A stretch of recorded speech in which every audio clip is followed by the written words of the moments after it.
أعوذ بالله من الشيطان الرجيم بسم الله الرحمن الرحيم ربي زدني علما ربي زدني علما রব্বি জিদনি ইলমা। মাদকদ্রব্য নিয়ন্ত্রণ আইন 2018 সালের 63 নং আইন সংশোধন হয় একবার 2020 সালে। যখন 2020 সালে সংশোধন হয় তখন ছিল 26 নং আইন। মাদকদ্রব্য নিয়ন্ত্রণ আইনের ধারা 1 পরিচিতি, সংক্ষিপ্ত শিরোনাম বা পরিচিতি। ধারা 2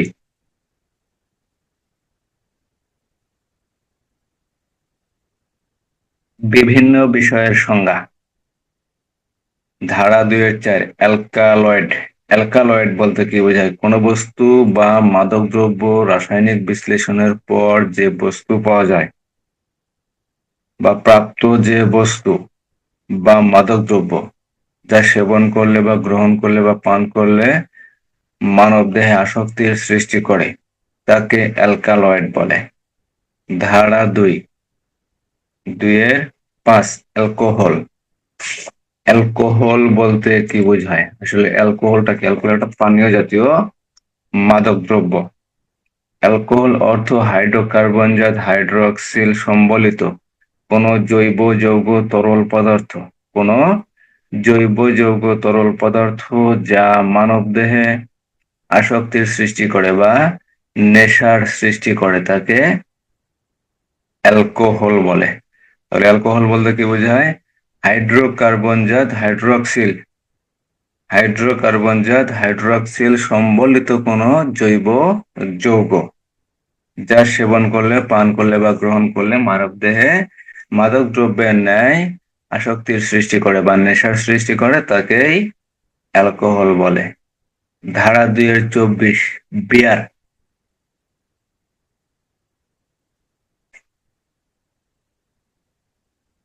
বিয়ার বলতে কি বোঝায়? মল্ট ও হপস সহযোগী ব্রিউইং পদ্ধতিতে ব্রিওয়ারিতে প্রস্তুতকৃত 0.5% অ্যালকোহল যুক্ত, অর্থাৎ বিয়ারের ভিতরে সবসময় 0.5% অ্যালকোহল থাকতে হবে। 0.5% যদি অ্যালকোহল না থাকে তাহলে সেটা আর বিয়ার হবে না। তাহলে মল্ট ও হপ সহযোগে ব্রিউইং পদ্ধতিতে ব্রিওয়ারিতে 0.5% অ্যালকোহল যুক্ত কোনো পানীয়কে বিয়ার বলে। ধারা 2-24। ধারা 2-25 ব্রিওয়ারি বলতে কি বোঝায়? আসলে ব্রিওয়ারি বলতে কোনো স্থাপনা, কোনো কলকারখানা বা কোনো যন্ত্রপাতিকে ব্রিওয়ারি বোঝায়। ধারা 2-29 মাদকদ্রব্য। মাদকদ্রব্যটা আসলে কি? এই 2018 সালের যে মাদকদ্রব্য আইনটা করা হয়েছে সেই মাদকদ্রব্য আসলে কি?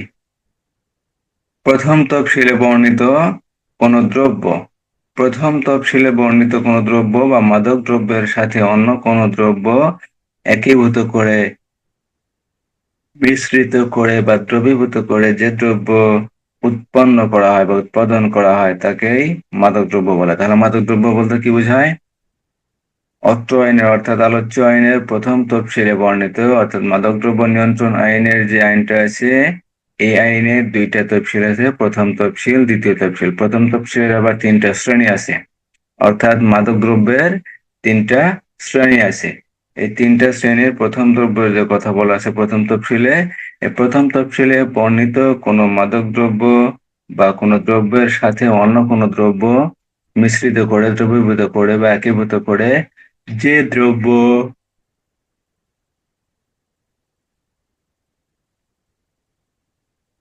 উৎপাদন করা হয় বা উৎপন্ন করা হয় তাকেই মাদক দ্রব্য বলে। ধারা 31 মাদকাসক্ত বলতে কি বোঝায়? আসলে মাদকাসক্ত হলো ওই ব্যক্তি যে মাদক দ্রব্য গ্রহণ করে, সেবন করে, পান করে তাকেই মাদকাসক্ত ব্যক্তি বলে। ধারা 2-31 দুইটা এখানে দুইটা সংজ্ঞা আসার সম্ভাবনা আছে, সেটা হলো ধারা 2-29 মাদকদ্রব্য আর ধারা 2-31 মাদকাসক্ত। ধারা 9 অ্যালকোহল ব্যতীত অন্যান্য মাদকদ্রব্যের উৎপাদন ইত্যাদি নিষিদ্ধ। ধারা 10 অ্যালকোহল উৎপাদনে নিষিদ্ধ বা বিধিনিষেধ। অ্যালকোহল উৎপাদন সম্পর্কে বিধিনিষেধ। ধারা 9 বলা ছিল অ্যালকোহল ব্যতীত অ্যালকোহল ব্যতীত অন্যান্য মাদকদ্রব্য উৎপাদন সম্পর্কে বিধিনিষেধ। আর ধারা 10 অ্যালকোহল উৎপাদন সম্পর্কে বিধিনিষেধ। ধারা 11 অ্যালকোহল পান ইত্যাদির ক্ষেত্রে বিধিনিষেধ, অর্থাৎ অ্যালকোহল পান, গ্রহণ বা সেবন ইত্যাদির ক্ষেত্রে বিধিনিষেধ। কোন কোন ক্ষেত্রে অ্যালকোহল পান করা যাবে, কোন ক্ষেত্রে অ্যালকোহল পান করা যাবে না, কি অ্যালকোহল পান করতে পারবেন, কি অ্যালকোহল পান করতে পারবেন না, এই বিষয়ে অনেক সময় প্রশ্ন হয়। ধারা 11। ধারা 11-র 1, পারমিট পাস বা লাইসেন্স ব্যতীত অ্যালকোহল পান করা যাবে না। মোট কথা, লাইসেন্স ব্যতীত বা পারমিট ব্যতীত বা পাস ব্যতীত উপযুক্ত কর্তৃপক্ষ কর্তৃক লাইসেন্স, পারমিট বা পাস ব্যতীত অ্যালকোহল পান করা যাবে না।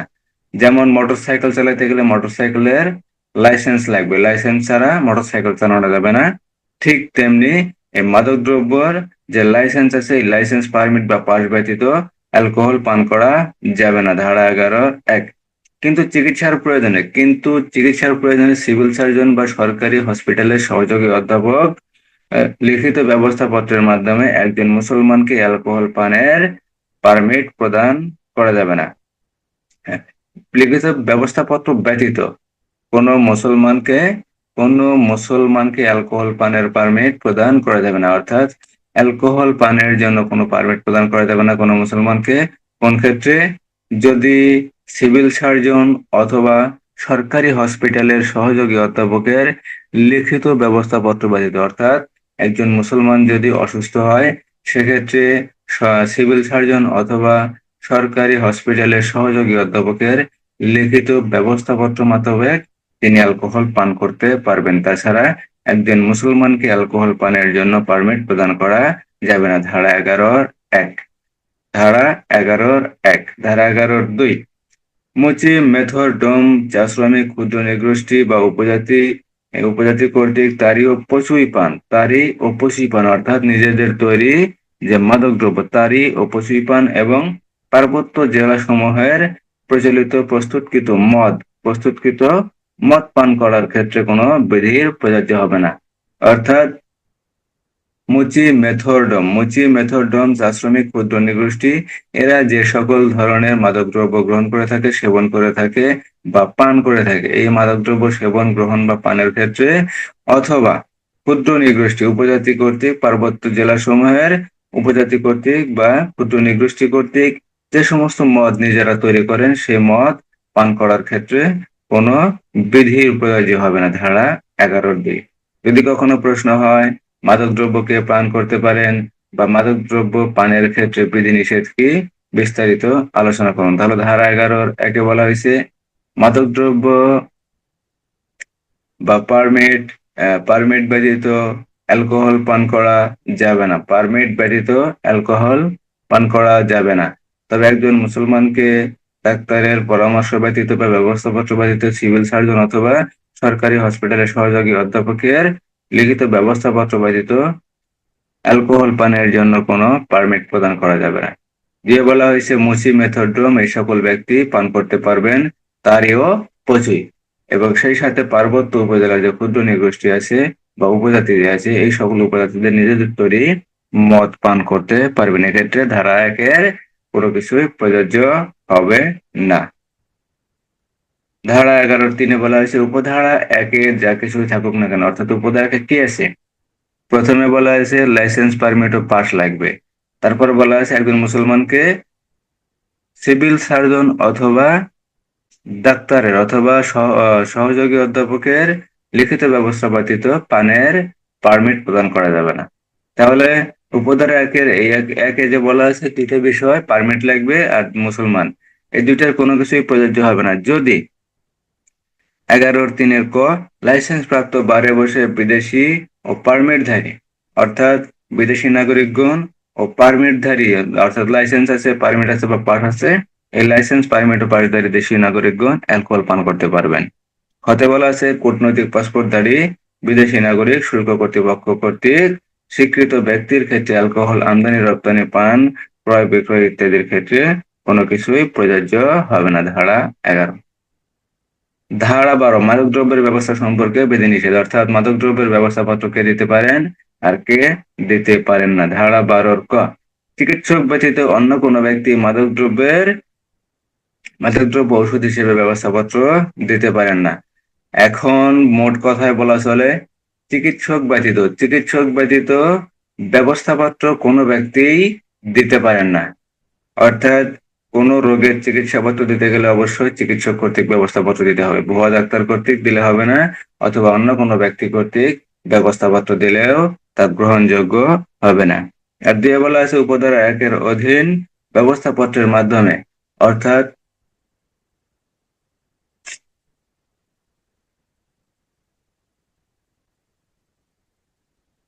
উপধারা 1-এর অধীন যে ব্যবস্থাপত্র দেবেন সিভিল সার্জন অথবা সরকারি হসপিটালের সহযোগী অধ্যাপক, সেই লিখিত ব্যবস্থাপত্রের মাধ্যমে একবারের বেশি মাদকদ্রব্য ক্রয় করা যাবে না।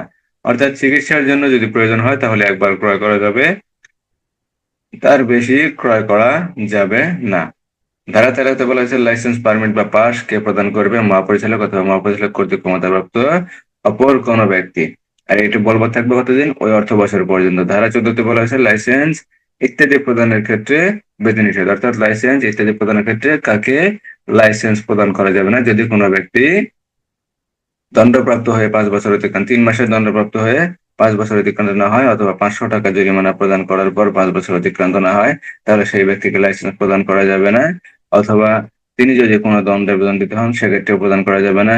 যদি কোনো ব্যক্তি লাইসেন্স, পারমিট বা পাসের শর্ত ভঙ্গ করেন, অর্থাৎ পূর্বেই তার লাইসেন্স, পারমিট বা পাস নেওয়া ছিল, কিন্তু সে লাইসেন্স, পারমিট বা পাস নেওয়ার পর শর্ত ভঙ্গ করছে, সেই শর্ত ভঙ্গকারী ব্যক্তিকে পুনরায় লাইসেন্স, পারমিট বা পাস প্রদান করা যাবে না। ধারা 14।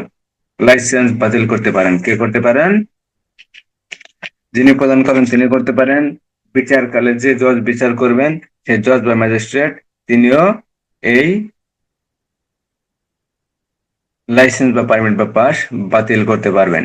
আর এই লাইসেন্স, পারমিট বা পাস যদি বাতিল করা হয় তাহলে ওই সংক্ষুব্ধ ব্যক্তি, অর্থাৎ যে ব্যক্তির লাইসেন্স, পারমিট বা পাস বাতিল করা হবে, তিনি আপিল করতে পারবেন 30 দিনের মধ্যে, 30 দিবসের মধ্যে। আদেশটি যদি অধস্তন দ্বারা হয়ে থাকে তাহলে মহাপরিচালক বরাবর, আর আদেশটি যদি মহাপরিচালক কর্তৃক হয়ে থাকে তাহলে সরকার বরাবর আপিল করতে হবে।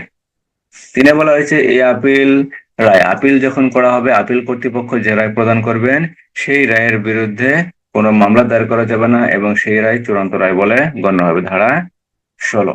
ধারা 16-তে লাইসেন্স বাতিল। ধারা 17-তে লাইসেন্স সাময়িকভাবে স্থগিত করা যায়। কতদিনের জন্য? 60 দিনের জন্য।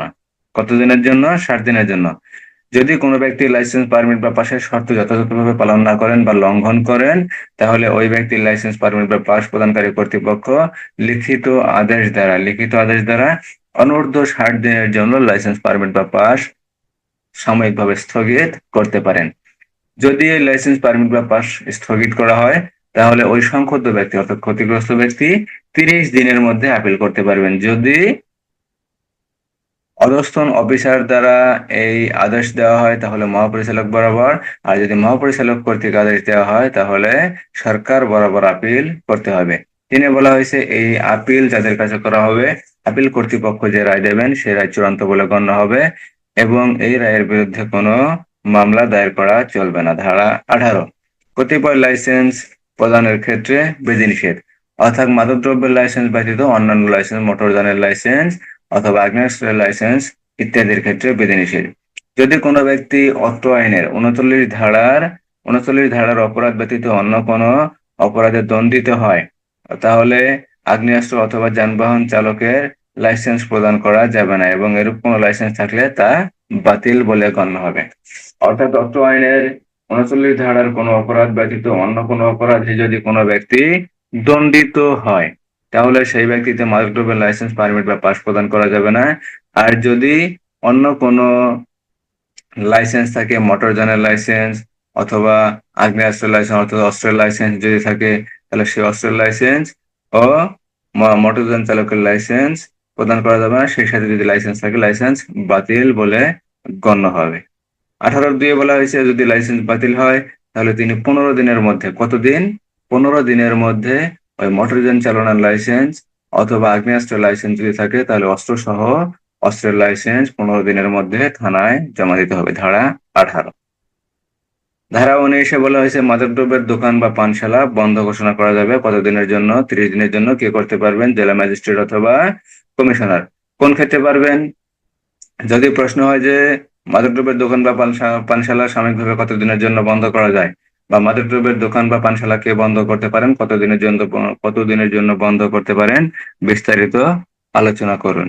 তাহলে এখানে বলা যায় ধারা 19-এর 1-এ মহাপরিচালকের অনুমোদন ব্যতীত, অর্থাৎ মহাপরিচালকের অনুমতি ব্যতীত লাইসেন্স প্রাপ্ত মদের দোকান বা পানশালা বন্ধ করা যাবে, তবে শর্ত থাকে যে জেলা ম্যাজিস্ট্রেট অথবা পুলিশ কমিশনার, জেলা ম্যাজিস্ট্রেট অথবা পুলিশ কমিশনার তার এখতিয়ারাধীন এলাকায় যদি কোথাও আইন শৃঙ্খলা অবনতি হওয়ার সম্ভাবনা থাকে অথবা আইন শৃঙ্খলা রক্ষার জন্য মাদকদ্রব্যের দোকান বা পানশালা বন্ধের প্রয়োজন মনে করেন, তাহলে লিখিত আদেশ দ্বারা 30 দিনের জন্য বন্ধ রাখতে পারেন।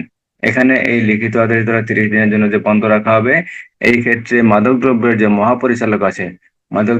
মহাপরিচালক আছে তার অনুমোদন লাগবে না, বা তার অনুমতি লাগবে না। তার অনুমতি ছাড়াই জেলা ম্যাজিস্ট্রেট অথবা পুলিশ কমিশনার, জেলা ম্যাজিস্ট্রেট মহানগর এলাকায়, পুলিশ কমিশনার তার মহানগর এলাকার স্থানীয় আইন শৃঙ্খলা রক্ষা করার জন্য স্থানীয় আইন শৃঙ্খলা রক্ষা করার জন্য এই মাদকদ্রব্যের দোকান বা পানশালা বন্ধ করতে পারেন। এটা ম্যাজিস্ট্রেট, জেলা ম্যাজিস্ট্রেট এবং পুলিশ কমিশনারকে বিশেষভাবে ক্ষমতা প্রদান করা হয়েছে, বিশেষভাবে ক্ষমতা প্রদান করা আছে। এই ক্ষমতার বলে তিনি লিখিত আদেশের মাধ্যমে 30 দিনের জন্য সাময়িকভাবে বন্ধ ঘোষণা করতে পারেন। ধারা 19-এর 1। ধারা 19-এর 2, বিশেষ জরুরি অবস্থায় মহাপরিচালকের পূর্ব অনুমোদন ক্রমে, অর্থাৎ পূর্বেই যদি মহাপরিচালকের নিকট হতে অনুমোদন নেওয়া হয়, সেই পূর্ব অনুমোদন ক্রমে আরো 30 দিনের জন্য বন্ধ রাখতে পারেন। তাহলে সর্বমোট 60 দিন। সর্বমোট 60 দিন। প্রথমে জেলা ম্যাজিস্ট্রেট এবং পুলিশ কমিশনার 30 দিনের জন্য বন্ধ রাখতে পারেন। দ্বিতীয় ধারায় যারা বলা হয়েছে 19-এর 2 উপধারায় বলা হয়েছে যদি মহাপরিচালকের নিকট হতে পূর্ব অনুমোদন নেওয়া হয়, তাহলে আরো 30 দিন সময় পর্যন্ত এই দোকান বা পানশালা বন্ধের জন্য বর্ধিত করা যায়। ধারা 19-এর 2। ধারা 19-এর 3-এ বলা হয়েছে উপধারা 1 ও 2 এর অধীন জারিকৃত আদেশের অনুলিপি মহাপরিচালকের নিকট তার অবগতির জন্য প্রেরণ করা হবে।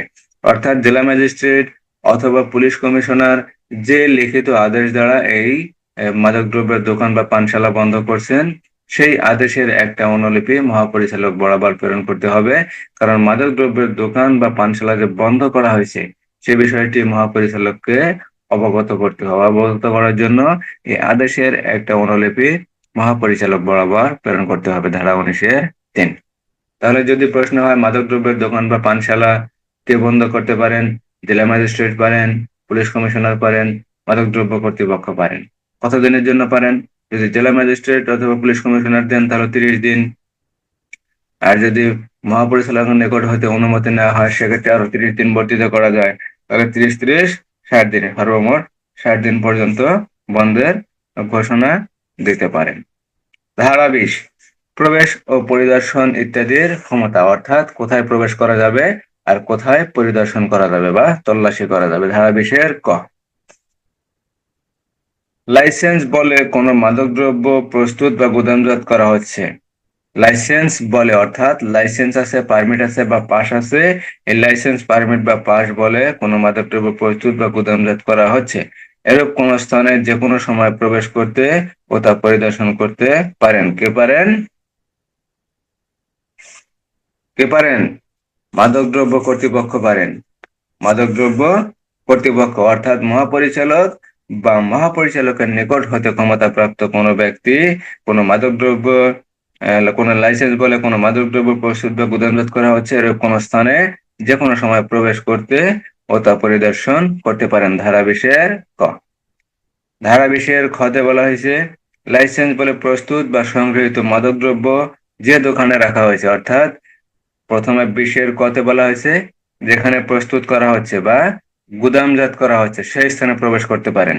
আর 3 বলা হয়েছে যেখানে মাদকদ্রব্য দোকানে রাখা হয়েছে সেই দোকানে সাধারণভাবে যখন খোলা হয় তখন প্রবেশ করতে পারেন এবং পরিদর্শন করতে পারেন। ধারা 20-20-এর 3।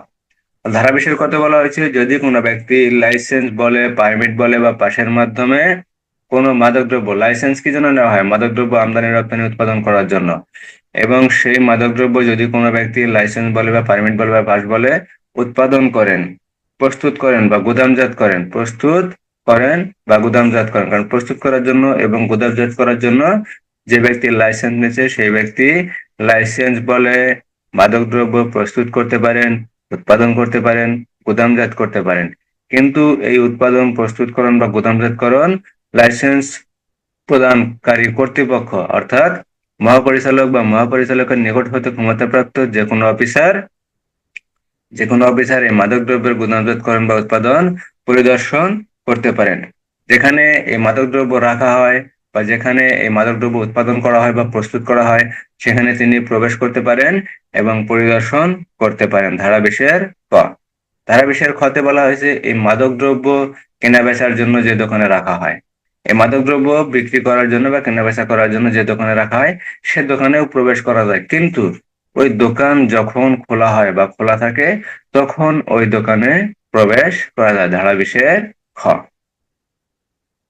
ধারা 21 প্রকাশ্য স্থান বা যানবাহনের তল্লাশি বা গ্রেপ্তারের, আটক ও গ্রেপ্তারের ক্ষমতা। ধারা 21 যদি কোনো ক্ষমতাপ্রাপ্ত অফিসার মনে করেন কোনো প্রকাশ্য স্থানে বা যানবাহনে, কোনো প্রকাশ্য স্থানে, প্রকাশ্য স্থান বলতে কিরূপ বোঝায়? হাটে ঘাটে মাঠে বাজারে এরূপ প্রকাশ্য স্থানে, অথবা যানবাহনে বলতে কি বোঝায়? বাসে, ট্রাকে, সিএনজিতে, অটোতে, এরূপ যে কোনো যানবাহনে যদি কোনো স্থানে মনে করেন সেখানেও তল্লাশি করা যায়। ধারা 21-এর ক। তো ধারা 20-এ বলা হয়েছে কোনো অফিসার প্রবেশ ও পরিদর্শন করতে পারেন, অর্থাৎ মাদকদ্রব্য কর্তৃপক্ষ অফিসারের যে প্রবেশ ও পরিদর্শন করার ক্ষমতা। ধারা 20। ধারা 21-এ বলা হয়েছে প্রকাশ্য স্থান বা যানবাহনে তল্লাশি, আটক ও গ্রেপ্তারের ক্ষমতা। ধারা 21-এর ক। যদি কোনো ক্ষমতাপ্রাপ্ত অফিসার মনে করেন কোনো প্রকাশ্য স্থানে বা যানবাহনে কোনো মাদকদ্রব্য, বাজেয়াপ্তযোগ্য বস্তু অথবা মাদকদ্রব্য সংক্রান্ত কোনো বস্তু, দলিল দস্তাবেজ আছে তাহলে কারণ লিপিবদ্ধ করে তল্লাশি করে জব্দ করতে পারেন। অর্থাৎ মাদকদ্রব্য নিয়ন্ত্রণকারী কর্তৃপক্ষ নিকট যদি কোনো সংবাদ থাকে বা কোনো তথ্য থাকে বা কোনো ভিত্তি থাকে যে, বা সন্দেহ করার মতো কিছু থাকে বা যুক্তিসঙ্গত কোনো কারণ থাকে বা বিশ্বাস করার মতো কিছু থাকে যে কোনো স্থানে কোনো প্রকাশ্য স্থানে বা কোনো যানবাহনে কোনো মাদকদ্রব্য আছে বা কোনো বাজেয়াপ্তযোগ্য কোনো বস্তু আছে, অথবা মাদকদ্রব্য সংক্রান্ত কোনো দলিল দস্তাবেজ বা কোনো বস্তু আছে, তাহলে সেখানে তিনি কারণ লিপিবদ্ধ করে তল্লাশি করে তা জব্দ করতে পারেন। যদি পাওয়া যায় তা জব্দ করতে পারেন। ধারা 21-এর ক। আর খতে বলা হয়েছে মাদকদ্রব্য অপরাধ সংগঠনকারী কোনো ব্যক্তি আছে বলে যদি সন্দেহ করা হয় তাহলে তাকে আটকপূর্বক তল্লাশি করে দলিল দস্তাবেজ পাওয়া গেলে তাকে গ্রেপ্তার করা যায়। ধারা 21-এর খ।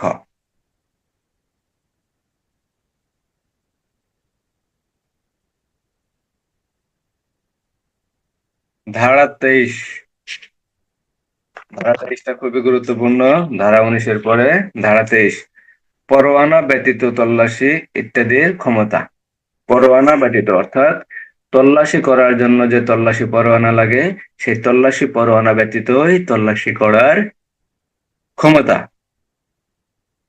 ধারা 23-এর 1। ধারা 23-এর 1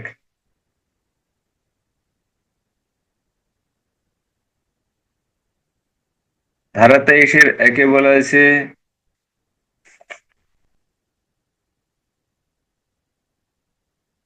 মহাপরিচালক অথবা তার নিকট হতে ক্ষমতাপ্রাপ্ত অপর কোনো অফিসার যদি বিশ্বাস করেন মাদকদ্রব্য সংক্রান্ত কোনো অপরাধ সংঘটিত হয়েছে বা হইতেছে বা হওয়ার সম্ভাবনা আছে বা আশঙ্কা আছে, তাহলে কারণ লিপিবদ্ধ করে লাইসেন্স ব্যতীত নিম্নরূপ কার্য সম্পাদন করতে পারেন। ধারা 23-এর 1। ধারা 23-এর 1। ধারা 23-এর 1-এ বলা হয়েছে মহাপরিচালক বা তার নিকট হতে ক্ষমতাপ্রাপ্ত কোন অফিসার, এখানে কোন অফিসারের কথা বলা হয়েছে?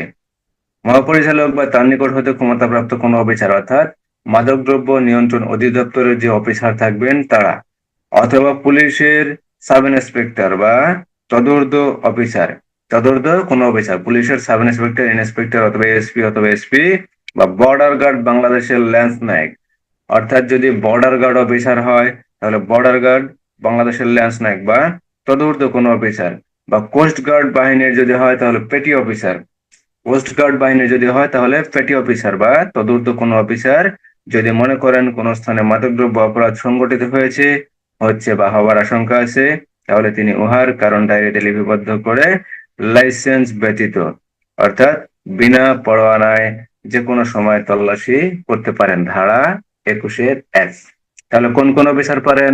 যদি মাদকদ্রব্য অধিদপ্তরের হয় তাহলে মহাপরিচালক কর্তৃক ক্ষমতাপ্রাপ্ত যে কোনো অফিসার, যদি পুলিশ অফিসার হয় তাহলে সাব ইন্সপেক্টর অথবা তার ঊর্ধ্বতন অফিসার, যদি কাস্টমসের অফিসার হয় তাহলে কাস্টমসের সহকারী রাজস্ব কর্মকর্তা বা তার ঊর্ধ্বতন কোন অফিসার, যদি বর্ডার গার্ড হয় তাহলে বর্ডার গার্ডের ল্যান্স নায়ক, বর্ডার গার্ডের ল্যান্স নায়ক বা তদূর্ধ্ব কর্মকর্তা, যদি কোস্ট গার্ডের হয় তাহলে পেটি অফিসার, কোস্ট গার্ডের কে সর্বনিম্ন পেটি অফিসার বা তদূর্ধ্ব কোন অফিসার যদি মনে করেন কোন স্থানে মাদক দ্রব্যের অপরাধ সংঘটিত হয়েছে, হচ্ছে বা হবার আশঙ্কা আছে, তাহলে সেই স্থানে তল্লাশি করতে পারেন। কিভাবে তল্লাশি করতে পারেন?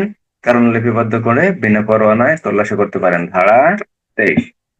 ধারা 23-1। ধারা 23-1 ক, উক্ত স্থানে প্রবেশ করতে পারেন, প্রবেশে বাধাপ্রাপ্ত হলে দরজা জানালা ভেঙে প্রবেশ করতে পারবেন, ধারা 23-ক।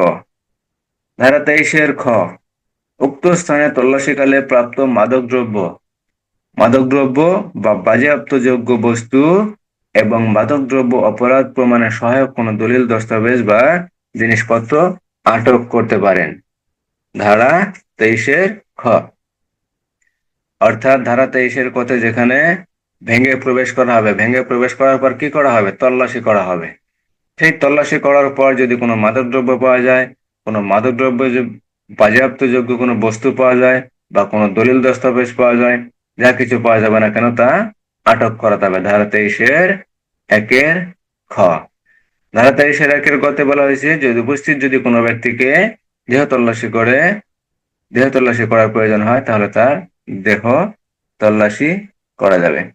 অর্থাৎ যেখানে মাদকদ্রব্য উদ্ধারের জন্য তল্লাশি করা হবে বিনা পরোয়ানায়, সেখানে যদি কোনো ব্যক্তিকে সন্দেহ হয় তাহলে তার দেহ তল্লাশি করা যাবে, ধারা 23-1-গ। ধারা 23-2। ধারা 23-2, উপধারা 1-এ যা কিছুই থাকুক না কেন, সূর্যাস্ত হতে সূর্যোদয় সময়ের মধ্যে যদি কোনো স্থানে তল্লাশি করার প্রয়োজন হয়, অর্থাৎ রাত্রিকালীন সময় যদি কোনো স্থানে তল্লাশি করার প্রয়োজন হয়, সেখানে যদি মনে হয় তল্লাশি না করলে কোনো মাদকদ্রব্য সংশ্লিষ্ট কোনো বস্তু বা কোনো দ্রব্য বা বাজেয়াপ্ত কোনো বস্তু হারিয়ে যাওয়ার সম্ভাবনা থাকে বা নষ্ট হওয়ার সম্ভাবনা থাকে বা কোনো সাক্ষ্য প্রমাণ নষ্ট হওয়ার সম্ভাবনা থাকে, তাহলে অথবা অপরাধী পালিয়ে যাবার সম্ভাবনা থাকে, তাহলে কারণ লিপিবদ্ধ করে বস্তু স্থানে তল্লাশি করা যাবে, ধারা 23-2। ধারা 23-2। তাহলে যদি কখনো প্রশ্ন হয় মাদকদ্রব্য নিয়ন্ত্রণ আইনে বিনা পরোয়ানায় তল্লাশির পদ্ধতি বর্ণনা করুন, ধারা 23-1, ধারা 23-2। ধারা 23-1 ক, খ, গ আর ধারা 23 বর্ণনা করলেই ইনশাল্লাহ হয়ে যাবে। ধারা 23 বোঝা গেল? খুবই গুরুত্বপূর্ণ ধারা 23।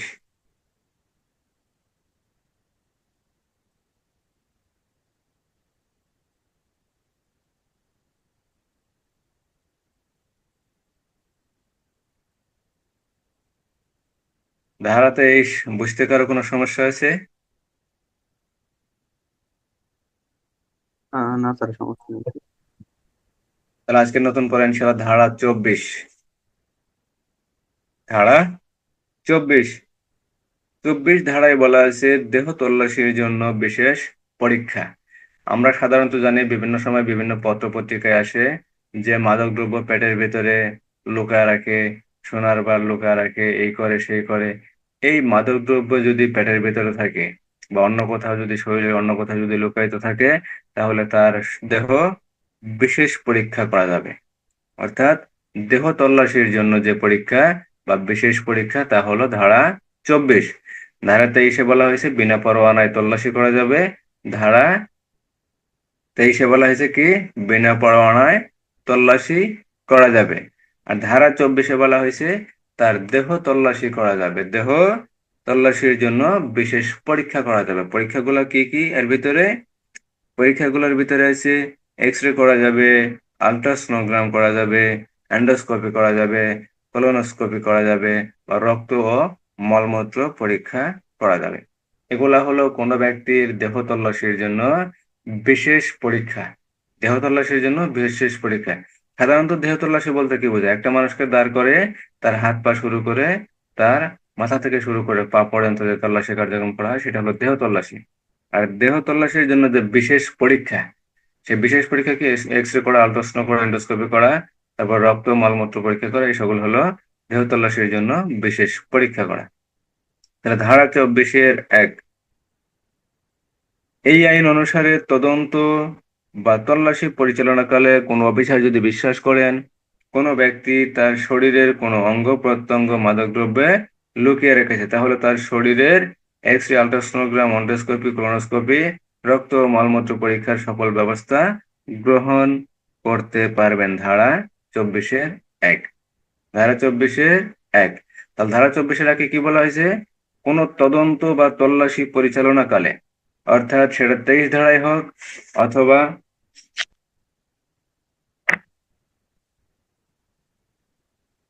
21 ধারায় হোক, যখনই তল্লাশি করা হবে বা পরিদর্শন করা হবে, যদি সেই ক্ষেত্রে মনে হয় 23 ধারায় তল্লাশি করার ক্ষেত্রে বা কোনো কোনো তদন্ত পরিচালনা করার ক্ষেত্রে যদি কোনো অফিসার মনে করেন বা বিশ্বাস করেন যে কোনো ব্যক্তি মাদকদ্রব্য তার শরীরে, কোনো ব্যক্তি মাদকদ্রব্য তার শরীরে বা কোনো অঙ্গ প্রত্যঙ্গের মধ্যে লুকিয়ে রাখছে, তাহলে সেক্ষেত্রে তার দেহ পরীক্ষা করা যাবে। তার দেহ পরীক্ষা করার জন্য শরীরে X ray, colonoscopy, endoscopy, ultrasonogram, রক্ত ও মলমূত্র পরীক্ষার সকল ধরনের ব্যবস্থা করতে পারবেন। কে পারবেন? তদন্তকারী কর্মকর্তা, বা যে তল্লাশি করবেন সেই তল্লাশি পরিচালনাকারী কর্মকর্তা কি করতে পারবেন? তার শরীরের বা তার দেহের বিভিন্ন বিশেষ পরীক্ষার ব্যবস্থা করতে পারবেন। বিশেষ পরীক্ষার ব্যবস্থাগুলো কি কি? এক্স রে করা যাবে, আলট্রাসোনোগ্রাম করা যাবে, এন্ডোস্কোপি করা যাবে, কোলোনোস্কোপি করা যাবে, তার দেহের রক্ত পরীক্ষা করা যাবে, তার মলমূত্র পরীক্ষারও ব্যবস্থা করা যাবে। ধারা 24-এর 1। ধারা 24-এর 1। ধারা 24-এর 2। ধারা 24-এর 2, উপধারা 1 অনুসারে পরীক্ষার পর যদি অঙ্গ প্রত্যঙ্গ মাদকের উপস্থিতি পাওয়া যায় তাহলে তাকে গ্রেপ্তার করা যাবে। অর্থাৎ উপধারা 1 অনুসারে যদি কোনো ব্যক্তিকে আলট্রাসোনোগ্রাম করা হয়, এন্ডোস্কোপি করা হয়, এই সকল কার্যক্রম করার পর যদি মনে হয় তার দেহের ভিতরে বা শরীরের ভিতরে বা কোনো অঙ্গ প্রত্যঙ্গের ভিতরে বা তার পেটের ভিতরে যদি মাদকদ্রব্য এই জাতীয় কোনো কিছু পাওয়া যায় তাহলে সেই ব্যক্তিকে গ্রেপ্তার করা যাবে। ধারা 24-এর 2। ধারা 24-এর 2। আর ধারা 24-এর 3-এ বলা হয়েছে উপধারা 1 অনুসারে পরীক্ষার পর যদি মাদকদ্রব্য সেবনের, ব্যবহারের অথবা গ্রহণের অথবা প্রয়োগের কোনো প্রমাণ পাওয়া যায় তাহলে তাকে গ্রেপ্তার করা যাবে। ধারা 24-এর 3। আর ধারা 24-এর 1-এ বলা হয়েছে এক্স রে, অ্যান্ডোস্কোপি, কোলোনোস্কোপি এই সকল যন্ত্রের মাধ্যমে এই সকল যন্ত্রের মাধ্যমে কোনো ব্যক্তির শরীর পরীক্ষা করা যাবে, যে তার শরীরের ভিতরে বা তার দেহের ভিতরে বা তার অঙ্গ প্রত্যঙ্গের ভিতরে বা তার পেটের ভিতরে কোনো ধরনের মাদকদ্রব্য আছে কিনা বা কোনো মাদকদ্রব্য সে সেবন করছে কিনা, প্রয়োগ করছে কিনা বা গ্রহণ করছে কিনা তা পরীক্ষার জন্য এই টেস্ট গুলা করানো যাবে। আর ধারা 24-এর 2 বলা হয়েছে উপধারা 1 অনুসারে যখন এই টেস্টের মাধ্যমে কোনো,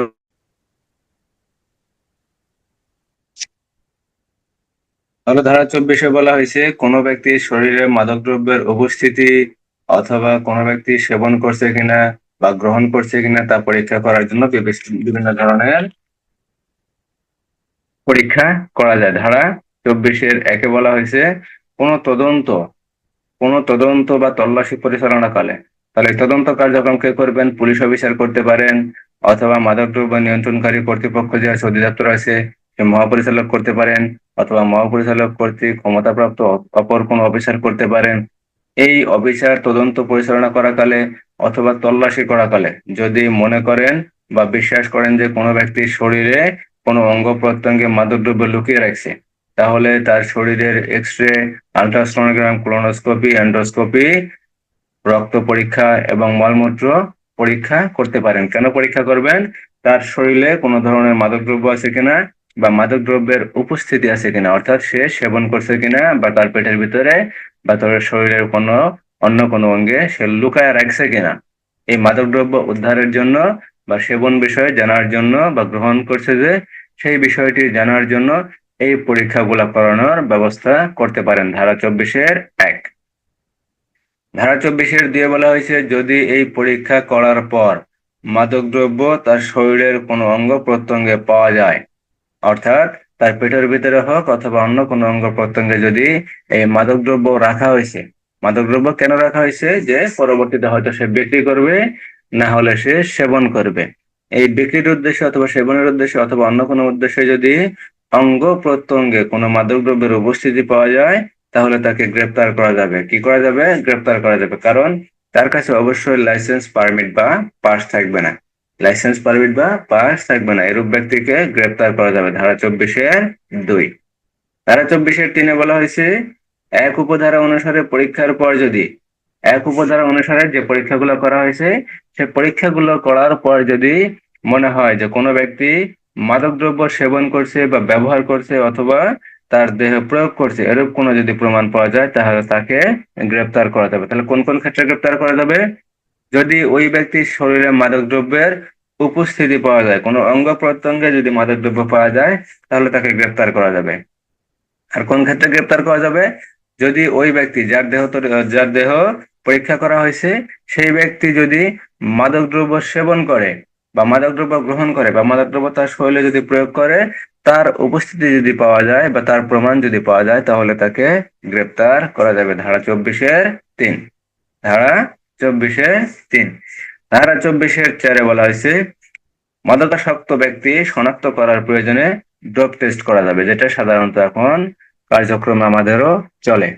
আমাদেরও বিভিন্ন ইউনিটে, প্রায় সবগুলো ইউনিটেই এখন এই ডোপ টেস্ট কার্যক্রম চলে থাকে। যদি কোনো ব্যক্তি শনাক্ত করার প্রয়োজন হয় বা মাদকদ্রব্য শনাক্ত করার যদি প্রয়োজন মনে হয় বা প্রয়োজন হয়, সেক্ষেত্রে কি করা যাবে? ডোপ টেস্ট পরীক্ষা করা যাবে। এখন মোটরযান চালানোর জন্য যে বিভিন্ন লাইসেন্স প্রদান করা হয়, আপনারা জানেন যারা প্রাইভেট কার, ট্রাক এইগুলা চালায়, এই চালানোর জন্য যে লাইসেন্স প্রদান করা হয়, অর্থাৎ মোটরযান কর্তৃপক্ষ কর্তৃক যে লাইসেন্স প্রদান করা হয়, সে লাইসেন্স প্রদানের ক্ষেত্রে সর্বপ্রথম এই ডোপ টেস্ট করে ওই ব্যক্তিদের রেজাল্ট নেওয়া হয় যে আসলে এদের ডোপ টেস্টে কোনো মাদকদ্রব্যের উপস্থিতি আছে কিনা বা এরা মাদকদ্রব্য সেবন করে কিনা। এই ডোপ টেস্ট করার পরে যদি নেগেটিভ আসে, তখন তাদেরকে লাইসেন্স প্রদান করা হয়। অর্থাৎ মাদকদ্রব্যের সাথে যারা সংশ্লিষ্ট না, যারা মাদকদ্রব্য গ্রহণ করে না, সেবন করে না, এই সকল ব্যক্তিদেরই লাইসেন্স প্রদান করা হয়। এই লাইসেন্স প্রদানের ক্ষেত্রে ওই ডোপ টেস্ট করানো হয়। তাহলে ধারা 24-4 বলা হয়েছে, মাদকাসক্ত ব্যক্তি শনাক্ত করার প্রয়োজন হলে ডোপ টেস্ট করা যাবে। ডোপ টেস্ট করা যাবে। যদি ডোপ টেস্ট করার পর পজিটিভ হয়, অর্থাৎ শরীরে মাদকদ্রব্যের উপস্থিতি পাওয়া যায়, তাহলে বিধি অনুযায়ী ব্যবস্থা গ্রহণ করা যাবে। বিধি অনুযায়ী ব্যবস্থা কি? ওই ব্যক্তিকে গ্রেপ্তার করা যাবে, আদালতে বিচারার্থে প্রেরণ করা যাবে। ধারা 24-4। ধারা 24-4। তো ধারা 24-4 বলা হয়েছে, দেহ তল্লাশির জন্য বিশেষ পরীক্ষা। বুঝতে কারো কোনো সমস্যা আছে? ধারা 24।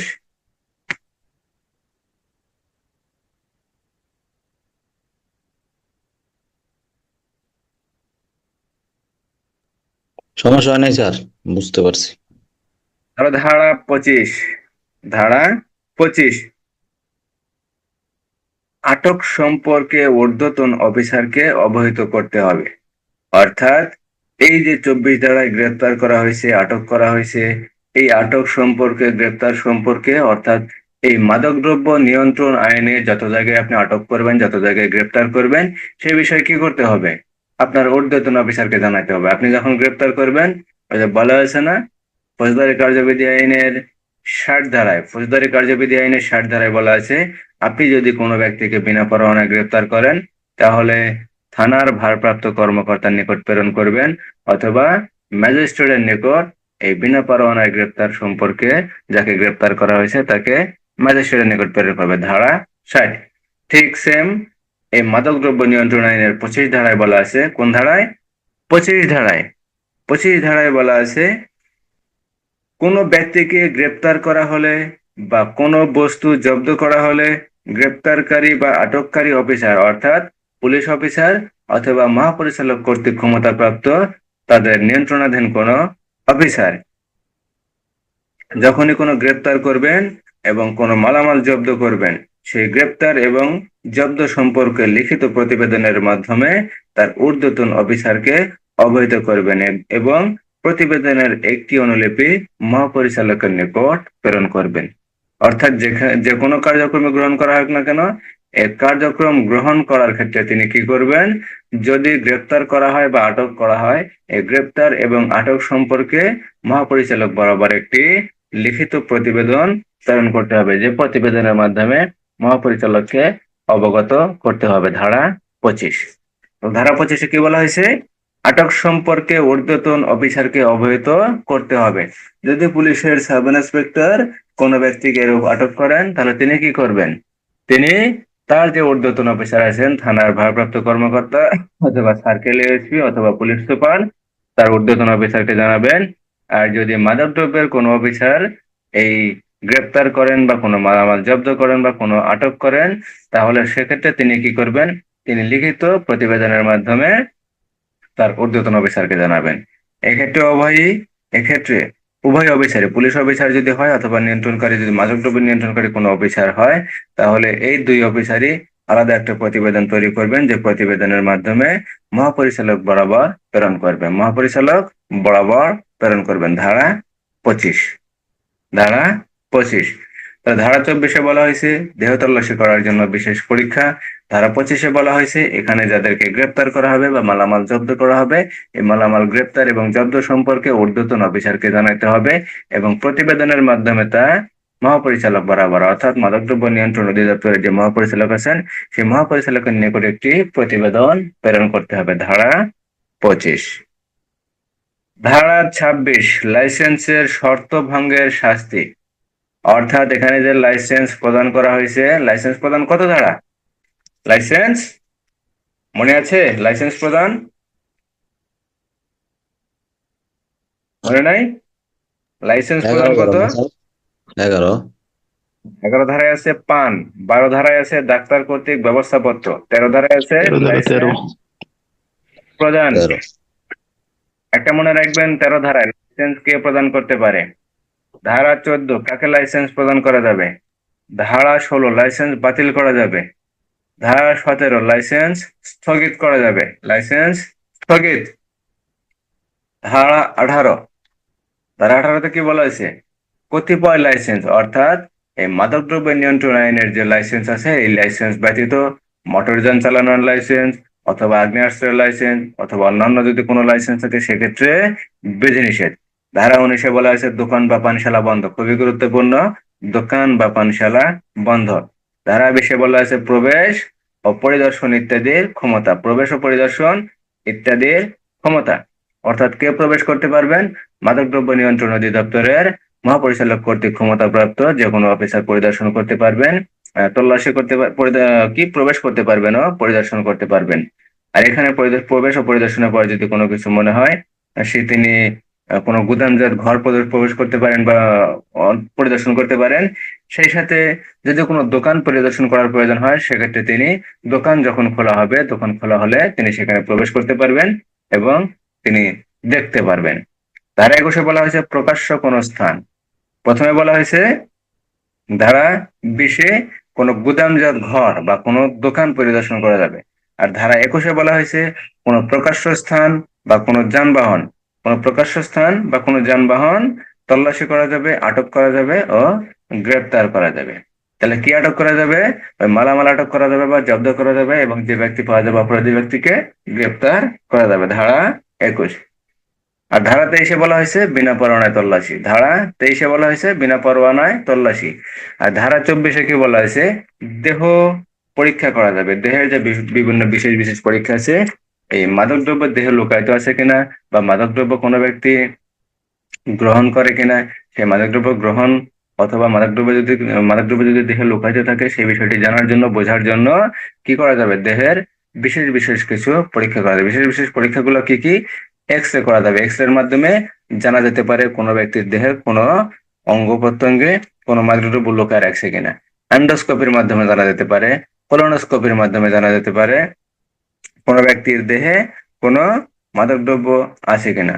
রক্ত ও মলমূত্র পরীক্ষার মাধ্যমেও এই বিষয়গুলা জানা যেতে পারে। ধারা 24। যদি পাওয়া যায় তখন কি করা যাবে? যদি উপস্থিতি পাওয়া যায়, দেখা গেল যে কোনো ব্যক্তির দেহে মাদকদ্রব্য আছে, লুকায়িত আছে, তাহলে তাকে গ্রেপ্তার করা যাবে। আবার যদি দেখা গেল যে কোনো ব্যক্তি মাদকদ্রব্য গ্রহণ করছে বা সেবন করছে বা তার দেহে প্রয়োগ করছে, সেক্ষেত্রে ওই ব্যক্তিকে গ্রেপ্তার করা যাবে। এছাড়া ধারা 24-4 বলা হয়েছে মাদকাসক্ত ব্যক্তি শনাক্ত করার প্রয়োজন হলে ডোপ টেস্ট করা যাবে। অর্থাৎ কোনো ব্যক্তি মাদকদ্রব্য গ্রহণ করে কিনা, কোনো ব্যক্তি মাদকদ্রব্য সেবন করে কিনা, অর্থাৎ ধারা 2-29, ধারা 2-31 মাদকাসক্ত ব্যক্তি। মাদকাসক্ত ব্যক্তি শনাক্তকরণ করার জন্য ধারা 29-2 মোতাবেক মাদকাসক্ত ব্যক্তি শনাক্ত করার জন্য তার ডোপ টেস্ট করা যাবে। এই ডোপ টেস্ট করার মাধ্যমে যদি পজিটিভ হয় তাহলে বিধি অনুযায়ী ব্যবস্থা গ্রহণ করা যাবে। ধারা 24। আর ধারা 25-এ বলা হয়েছে কি, আটক ব্যক্তিকে, আটক সম্পর্কে ঊর্ধ্বতন অফিসারকে অবহিত করতে হবে। অর্থাৎ যদি কোনো মাদকদ্রব্য বস্তু জব্দ করা হয় বা কোনো ব্যক্তিকে গ্রেপ্তার করা হয়, তাহলে গ্রেপ্তারকারী পুলিশ অফিসার অথবা গ্রেপ্তারকারী মাদকদ্রব্য নিয়ন্ত্রণ কর্তৃপক্ষের কোনো অফিসার যদি হয়, সেক্ষেত্রে তিনি কি করবেন, ওই গ্রেপ্তার সম্পর্কে বা আটক সম্পর্কে ঊর্ধ্বতন অফিসারকে জানাবেন এবং প্রতিবেদনের মাধ্যমে মহাপরিচালক বরাবর একটি প্রতিবেদনের কপি প্রেরণ করবেন। ধারা 25। আর ধারা 26-এ বলা হয়েছে লাইসেন্সের শর্ত ভঙ্গ করলে কি হবে? বাতিল করা যাবে। লাইসেন্সের শর্তে যদি কেউ ভঙ্গ করে তাহলে কি করা যাবে? বাতিল করা যাবে, নষ্ট করা যাবে। কি কি ব্যবস্থা গ্রহণ করা যাবে তার বিষয় ধারা 26-এ বলা আছে। ধারা 26। ও সরি, ধারা 26-এ বাজেয়াপ্তযোগ্য মাদকদ্রব্য বা বস্তু, বাজেয়াপ্তযোগ্য মাদকদ্রব্য বা বস্তু। ধারা 26। ধারা 26-এর একে বলা হয়েছে অর্থাৎ কোন বস্তু, আহ, কোন কোন বস্তু বাজেয়াপ্তযোগ্য, বাজেয়াপ্ত করা যাবে, বা কোন কোন বস্তু বাজেয়াপ্তযোগ্য হবে, কোন কোন মাদকদ্রব্য বাজেয়াপ্ত হবে বা কোন কোন বস্তু বাজেয়াপ্ত করা যাবে। ধারা 26। ধারা 26-1, কোন মাদকদ্রব্য অপরাধ সংঘটিত হলে মাদকদ্রব্যের সাথে যা কিছু পাওয়া যাবে তা বাজেয়াপ্তযোগ্য হবে। জব্দকৃত অর্থ, অর্থাৎ মাদকদ্রব্য সংশ্লিষ্ট যা কিছুই পাওয়া যাবে না কেন তা বাজেয়াপ্ত করা যাবে। অর্থাৎ বাজেয়াপ্তযোগ্য মাদকদ্রব্য বা বস্তু। কোনো মাদকদ্রব্য অপরাধ সংঘটিত হলে, এখানে কি অপরাধ সংঘটিত হওয়ার সম্ভাবনা থাকে? মাদকদ্রব্য। যেহেতু আমরা মাদকদ্রব্য নিয়ন্ত্রণ আইন পড়াশোনা করতেছি, এই মাদকদ্রব্য নিয়ন্ত্রণ আইনে যে সকল অপরাধ হবে সকল অপরাধই মাদক সংশ্লিষ্ট অপরাধ। তাহলে ধারা 26-এ বলা হয়েছে যদি কোনো মাদকদ্রব্য অপরাধ সংঘটিত হয়, এই মাদকদ্রব্য অপরাধ সংঘটিত হলে মাদকদ্রব্যের সাথে যা কিছু পাওয়া যাবে তা বাজেয়াপ্ত করা যাবে বা বাজেয়াপ্তযোগ্য হবে। এখানে জব্দকৃত অর্থ পাওয়া যেতে পারে, সাজ সরঞ্জাম পাওয়া যেতে পারে, যন্ত্রপাতি পাওয়া যেতে পারে, উপকরণ পাওয়া যেতে পারে, পাত্র, মোড়ক, যানবাহন অথবা যে কোনো বস্তু বাজেয়াপ্তযোগ্য হবে। অর্থাৎ এই মাদকদ্রব্য উৎপাদনের জন্য, সংরক্ষণ করার জন্য, বহন করার জন্য, নিয়ন্ত্রণ করার জন্য যা কিছুই পাওয়া যাবে না কেন, এই মাদকদ্রব্য সংশ্লিষ্ট যে কোনো বস্তুই পাওয়া যাক না কেন তা বাজেয়াপ্ত ঘোষণা করতে পারবেন। কে পারবেন? মহাপরিচালক অথবা মহাপরিচালক কর্তৃক ক্ষমতাপ্রাপ্ত অপর কোন অফিসার কি করতে পারবেন? এই মাদকদ্রব্য অপরাধের সাথে যা কিছু পাওয়া যাবে তা তিনি বাতিল করতে পারবেন, বাজেয়াপ্তযোগ্য ঘোষণা করতে পারবেন। এখন মাদকদ্রব্যের সাথে কি কি জিনিস পাওয়া যেতে পারে?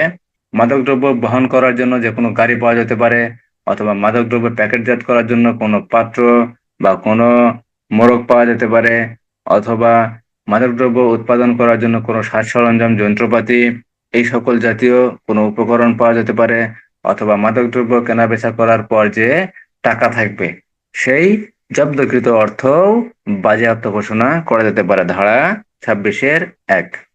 ধারা 26-এর এক, কোনো মাদকদ্রব্য অপরাধ সংগঠিত হলে মাদক দ্রব্যের সাথে যা কিছু পাওয়া যাবে তা বাজেয়াপ্ত যোগ্য হবে, অর্থাৎ বাজেয়াপ্ত ঘোষণা করতে পারবেন। কে করতে পারবেন? সরকার কর্তৃক ক্ষমতাপ্রাপ্ত অথবা মহাপরিচালক কর্তৃক ক্ষমতাপ্রাপ্ত অপর কোন অফিসার। মহাপরিচালক নিজেও করতে পারবেন, মহাপরিচালক কর্তৃক ক্ষমতাপ্রাপ্ত অপর কোন অফিসারও এই মাদকদ্রব্য সংশ্লিষ্ট যা কিছু পাওয়া যাবে তা কিছু বাজেয়াপ্ত যোগ্য ঘোষণা করতে পারবেন। ধারা 26-এর 1। ধারা 26-এর 2, বাজেয়াপ্ত যোগ্য মাদকদ্রব্যের সাথে বৈধ মাদকদ্রব্য পাওয়া গেলে তা বাজেয়াপ্ত যোগ্য হবে। অর্থাৎ যে বস্তু আটক করা হয়েছে, যে মাদকদ্রব্য আটক করা হয়েছে, সেই মাদকদ্রব্যের সাথে যদি কোনো বৈধ মাদকদ্রব্য পাওয়া যায় তাও বাজেয়াপ্ত ঘোষণা করা যাবে। অর্থাৎ খারাপের সাথে যদি ভালো ভালো কিছু থাকে, সেই ভালো জিনিসটাও ওই খারাপের সাথে বাজেয়াপ্ত করা যাবে। ধারা 26-এর 2। ধারা 26-এর 3, মাদকদ্রব্য অপরাধ সংগঠনে যদি সরকারি গাড়ি ব্যবহার করা হয় তাহলে সেই গাড়ি জব্দ করা যাবে এবং গাড়ি সংশ্লিষ্ট নিয়ন্ত্রণকারী অফিসারের জিম্মায় প্রদান করা যাবে, কিন্তু বিষয়টি এজাহারে লিপিবদ্ধ করতে হবে। ধারা 26-এর 3। ধারা 26-এর 3-এ কি বলা হয়েছে? মাদকদ্রব্য অপরাধ সংগঠনের জন্য যদি কোনো সরকারি বা সরকারি কর্তৃপক্ষের কোনো যানবাহন ব্যবহার করা হয়, অর্থাৎ সরকারি যে বিভিন্ন অফিসার থাকেন, বিভিন্ন কর্মকর্তা থাকেন, সেই সকল কর্মকর্তার যদি কোনো গাড়ি ব্যবহার করা হয় বা কোনো অফিসারের যদি গাড়ি ব্যবহার করা হয় তাহলে সেই গাড়িও আটক করা যাবে, সেই গাড়ি আটক করা যাবে। এবং আটক করার পর রুজুকারী অফিসার, মামলা রুজুকারী যে অফিসার থাকবেন তিনি তার জিম্মায় প্রদান করবেন। কার জিম্মায় প্রদান করবেন? যে অফিসারের বা যে যে অফিসারের গাড়ি ব্যবহার করে মাদকদ্রব্য সংক্রান্ত অপরাধ করা হয়েছে সে অফিসারের জিম্মায় গাড়ি প্রদান করতে পারবেন, তবে বিষয়টি অবশ্যই এজাহারে লিপিবদ্ধ করতে হবে। ধারা 26-এর 3। ধারা 26-এর 3। তাহলে ধারা 26-এর একে বলা হয়েছে মাদকদ্রব্য যদি পাওয়া যায় তাহলে মাদকদ্রব্য অপরাধের সাথে যা কিছু পাওয়া যাবে তা কিছুই বাজেয়াপ্তযোগ্য হবে। আর মাদকদ্রব্য 2-এ বলা হয়েছে যদি ভালো মাদকদ্রব্যের সাথে যদি ভালো কোনো কিছু পাওয়া যায় বা বৈধ কোনো মাদকদ্রব্য পাওয়া যায় তাও বাজেয়াপ্ত ঘোষণা করা যাবে। 26-এর 3-এ বলা হয়েছে এই মাদকদ্রব্য অপরাধ সংগঠনের জন্য যদি কোনো সরকারি গাড়ি ব্যবহার করা হয়, অর্থাৎ দেখা গেল কোনো সময় সরকারি গাড়ি চুরি করে নিয়ে গেল বা সরকারি গাড়ি কোনোভাবে যদি অন্য কোনো ব্যক্তির হাতে যদি পড়ে, সেই ক্ষেত্রে যদি ওই ব্যক্তি সরকারি গাড়ি ব্যবহার করে মাদকদ্রব্য সংশ্লিষ্ট কোনো অপরাধ করে এবং তা যদি ধরা পড়ে তাহলে ওই মাদকদ্রব্যের গাড়ি কি করতে হবে? সরকারি গাড়ি কি করতে হবে? নিয়ন্ত্রণকারী যে অফিসার থাকবেন, অর্থাৎ ওই গাড়ির যে অফিসার থাকবেন তার জিম্মায় এই গাড়ি প্রেরণ করা যাবে। কিন্তু এই গাড়ি যদিও ওই অফিসারের জিম্মায় প্রদান করা হয় সেক্ষেত্রে কি করতে হবে? মামলার যে এজাহার রুজু করা হবে সেই এজাহারে এই গাড়ি যে ব্যবহার করা হয়েছে এই বিষয়টি এজাহারে উল্লেখ করতে হবে। ধারা 26-এর 3। ধারা 26-এর 3। ধারা 26-এর 4। 4-এ বলা হয়েছে জব্দকৃত মাদকদ্রব্য এখতিয়ার সম্পন্ন আদালতের আদেশে ধ্বংস করা যাবে। মাদকদ্রব্য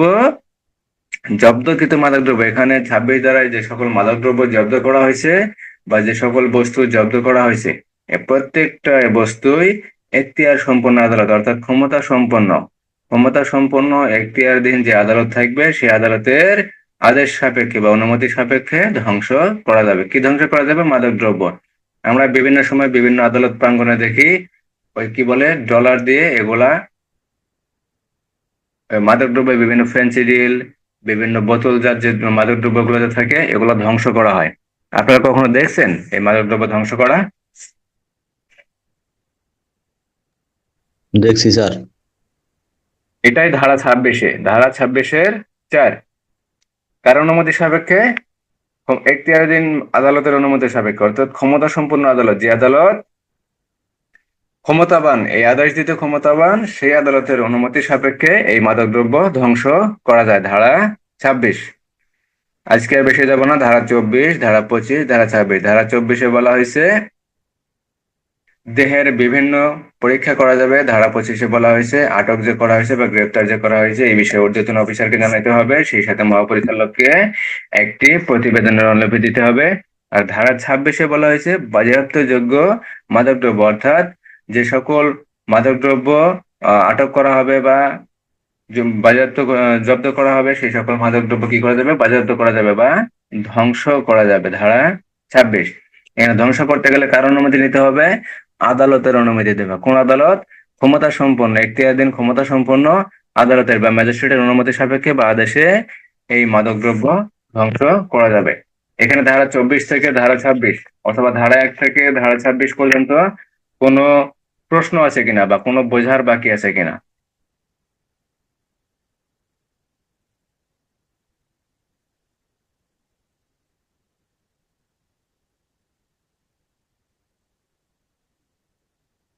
কোনো প্রশ্ন আছে? নাই স্যার। লিখিত 3টা প্রশ্ন করছিলাম, অবশ্যই আজকে একটু লেখার চেষ্টা করবেন, রাত্রে ইনশাল্লাহ আলোচনা করব, তারপর ইনশাল্লাহ নতুন পড়া শুরু করব। কথা বুঝতে পারছেন? জি স্যার, বুঝতে পারছি।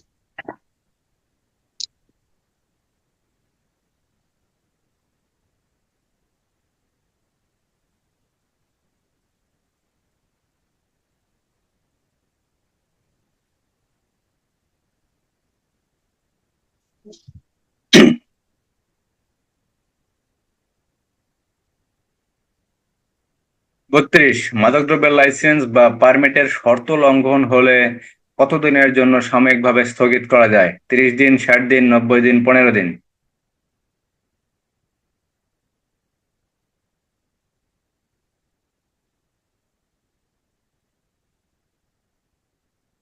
স্থগিত কত ধারা?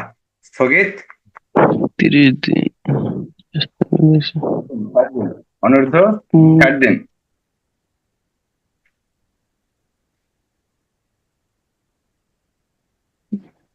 ধারা 16-তে বাতিল, ধারা 17-তে স্থগিত। ধারা 13-তে কে প্রদান করতে পারেন? ধারা 14-তে কাকে প্রদান করা যাবে, কাকে প্রদান করা যাবে না? ধারা 16-তে স্থগিত, ধারা 16-তে বাতিল, ধারা 17-তে স্থগিত, ধারা 18-তে অন্যান্য লাইসেন্স প্রদান করা যাবে না। ধারা 19-এ দোকান বা পানশালা বন্ধ। দোকান বা পানশালা 30 দিনের জন্য বন্ধ করা হলে মহাপরিচালকের অনুমোদন ক্রমে আরো কত দিনের জন্য বর্ধিত করা যায়? 45 দিন, 50 দিন, 15 দিন, 30 দিন? আরো 30 দিন। আরো 30 দিন। মাদকদ্রব্য নিয়ন্ত্রণ আইনে পরোয়ানা ব্যতি রেখে তল্লাশি করা যাবে কত ধারা? অর্থাৎ বিনা পরোয়ানায় তল্লাশি কত ধারা? 21। 24। 24-এ কি বললাম? দেহ পরীক্ষা। 24-এ দেহ পরীক্ষা। 24-এ কি বলছে? কোন প্রকাশ্য স্থান। 20-এ মনে রাখবেন, 20-এ 20-এ মনে রাখবেন গুদামজাত কোনো ঘর বা যেখানে গুদামজাত করা হয় সেখানে প্রবেশ করতে পারবেন, পরিদর্শন করতে পারবেন। কে পারবেন? মহাপরিচালক কর্তৃক ক্ষমতাপ্রাপ্ত যে কোনো অফিসার পারবেন। আর 21-এ বলা হয়েছে প্রকাশ্য কোনো স্থান তল্লাশি করা যাবে বা প্রকাশ্য কোনো যানবাহন তল্লাশি করা যাবে, কোনো যানবাহন তল্লাশি করা যাবে।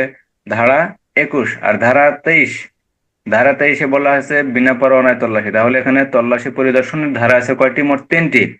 প্রথমে 20 ধারায় বলা আছে প্রবেশ করা যাবে। কোথায় প্রবেশ করা যাবে? যেখানে মাদকদ্রব্য গুদামজাত করা হয়, সংগ্রহ করা হয়, উৎপাদন করা হয়, রূপান্তর করা হয়, ঠিক আছে? এই মাদকদ্রব্যের ঘরে বা গুদাম ঘরে, যেখানে গুদামজাত করা হয় বা যেখানে উৎপাদন করা হয় সেখানে প্রবেশ করা যাবে এবং পরিদর্শন করা যাবে। আর ধারা 21-এ বলা আছে কোথায়? প্রকাশ্য কোনো স্থান তল্লাশি করা যাবে, যেখানে তল্লাশি করার প্রয়োজন মনে করেন, অথবা কোনো যানবাহন তল্লাশি করা যাবে, যে যানবাহনকে সন্দেহ করা যায় এরূপ কোনো যানবাহনকে তল্লাশি করা যাবে। ধারা 23-এ বলা হয়েছে বিনা পরোয়ানায় তল্লাশি। তাহলে তল্লাশি মোটামুটি 3 দিকে যায়। ধারা 20, ধারা 21, ধারা 23। আর ধারা 24-এ বলা আছে যে তল্লাশি, ওটা হলো দেহ পরীক্ষা। ওটা দেহ পরীক্ষা। কিভাবে দেহ পরীক্ষা করতে হবে? এক্স-রের মাধ্যমে, আল্ট্রাসোনোগ্রামের মাধ্যমে, এন্ডোস্কোপি, ক্লোনোস্কোপি, রক্ত পরীক্ষা অথবা মলমূত্র পরীক্ষার মাধ্যমে এই পরীক্ষা সম্পন্ন করতে হবে। মাদকদ্রব্য নিয়ন্ত্রণ আইনে বিনা পরোয়ানায় তল্লাশি করতে পারেন নিম্নের কোন ব্যক্তি? বর্ডার গার্ড, ড্যান্স নায়ক, কোস্ট গার্ড, পেটি অফিসার, কাস্টমসের সহকারী কর্মকর্তা, সবগুলো। সবগুলো। সব সবগুলো।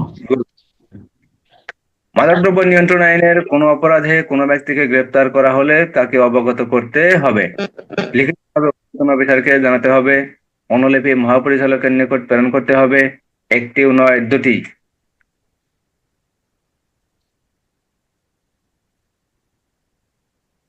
দুটি। হ্যাঁ, ঊর্ধ্বতন অফিসারকে জানাতে হবে এবং মহাপরিচালককে অবগত করতে হবে। মাদকদ্রব্য নিয়ন্ত্রণ আইনে মাদকদ্রব্য এটা অপরাধের তদন্ত। 37 তদন্ত।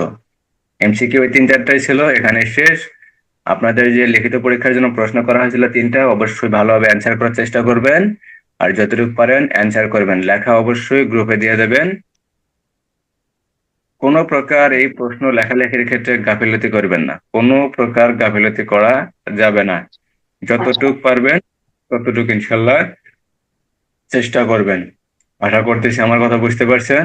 আর কারো কোনো প্রশ্ন আছে কিনা ধারা 1 থেকে ধারা 26, ধারা 1 থেকে ধারা 26 কারো কোনো প্রশ্ন আছে কিনা?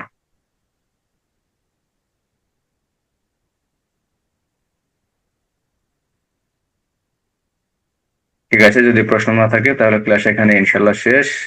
রাত্রের ক্লাসটা ইনশাল্লাহ হবে 9:40 অথবা 10টায়, 9:40 অথবা 10টায়। তাহলে সবাই ইনশাল্লাহ ভালো থাকবেন। আসসালামু আলাইকুম ওয়া রাহমাতুল্লাহ।